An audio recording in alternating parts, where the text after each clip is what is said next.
Mandibulise kuni bathandi bezemidlalo eMzantsi Afrika, ingakumbi kuni balandeli bebhola elikhulu ke laseMzantsi Afrika. Apha ke sizawuthetha ngemeko ke yescout seqela leKaizer Chiefs umnumzana pha uThembela Maliwa, uTerra Maliwa. Nawukhumbula ke kwividiyo besike sayenza malunga noTerra Maliwa into yokubana ke bazawubane hamba bazolithatha phaa kunye nomnumzana uKaizer Junior Motaung bebheka phaa kwilizwekazi laseMorocco, apho ke bawuhlalela khona ingxubakaxaka okanye ke izinto ezidibanisa ke umcimbi ke wabadlali baseAfrika kunye ke neeplayers ezikwitransfer apha eAfrika kunye ke nendlela ke itim enjengeKaizer Chiefs ingakwazi ukubana ikwazi ukuthola abadlali ke abalapha ke kumazwe waseAfrika.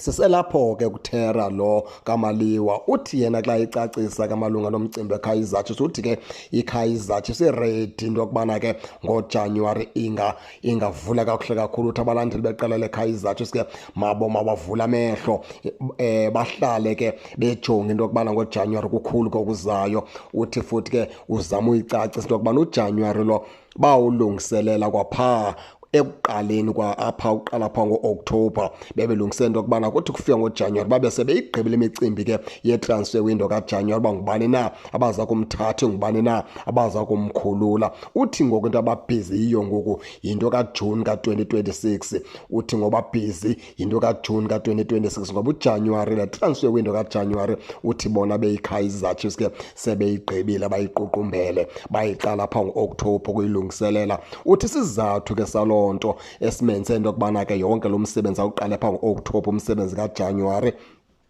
yinto yokubana kumfana omdala uthi ke ininzi into phaa imele yenziwe ilandelela iprocess phaa imele ilandelela uqala kucoacha uthethe naye into yokubana ngabapha abadlali okanye abadlali icoach yabathanda na abandizenze ndibachongile ndibabonileyo.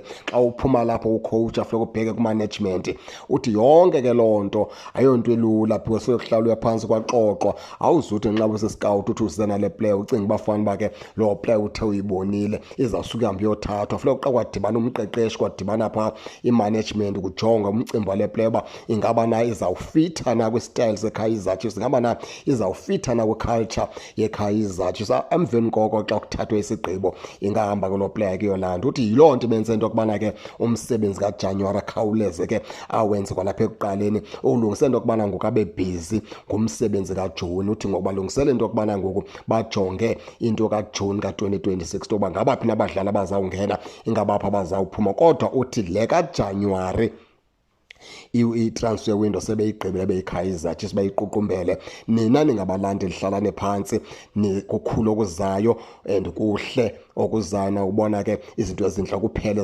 ezawugaleleka phaa ngoJanuwari. Bakhona abazawuphuma abadlali, bakhona abazawungena kwalapha ke kwi-transfer window ke kaJanuwari. Utshilo ke phaa umnumzana uTerra Maliwa osiscout ke seqela ke leKaizer Chiefs. Injalo ke baphulaphula ke nani ke ngake ningene nitsho into yokubana ke niva njani, nize ke ningakhohlwa kusubscribe kule channel ukuze ningaphoswa zezemidlalo endizanothulela zona kwixa elizayo kakuhle babukeli.